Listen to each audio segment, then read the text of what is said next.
امیر جماعت اسلامی حافظ نعیم الرحمان نے واضح کر دیا کہ چھپ کر کارروائیوں کا وقت ختم ہو گیا، دھرنے سے وزیر اعظم کا فرار ممکن نہیں۔ عوام کو ریلیف دینا پڑے گا، طنز کیا کہ چھوٹی گاڑیوں میں سفر کرنے سے پلیٹلیٹس کم نہیں ہوں گے۔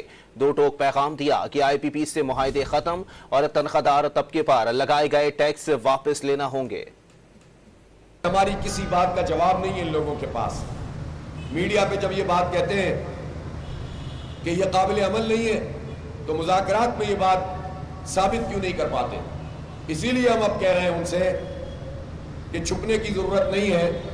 3 دن سے مذاکراتی کمیٹی تلاش گمشدہ کا اشتہار بنی ہوئی ہے، واپس پلٹ کے آئی نہیں ہے۔ میں وزیر اعظم سے پوچھنا چاہتا ہوں ان کو کس نے روکا ہوا ہے؟ ان کے اوپر کون سا پریشر ہے؟ وہ ذرا بتائیں سامنے آ کر۔ وہ 1300 سی سی کی گاڑی میں خود کیوں نہیں بیٹھ سکتے؟ کوئی اگر ان کے پاس بیماری کا سرٹیفکیٹ ہے، اس میں تو پلیٹلیٹس کا مسئلہ نہیں ہوتا نا لیاقت صاحب؟ بالکل نہیں۔ 1300 سی سی میں تو پلیٹلیٹ کا مسئلہ نہیں ہوتا۔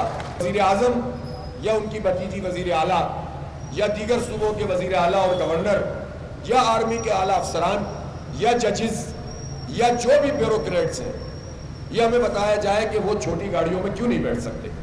یہ پاکستانی قوم ان کی بڑی گاڑیوں کا پیٹرول، ان کے پیٹرول کا ایوریج اور ان کی یہ مراعات ہم اپنے بلوں میں کیوں ادا کریں؟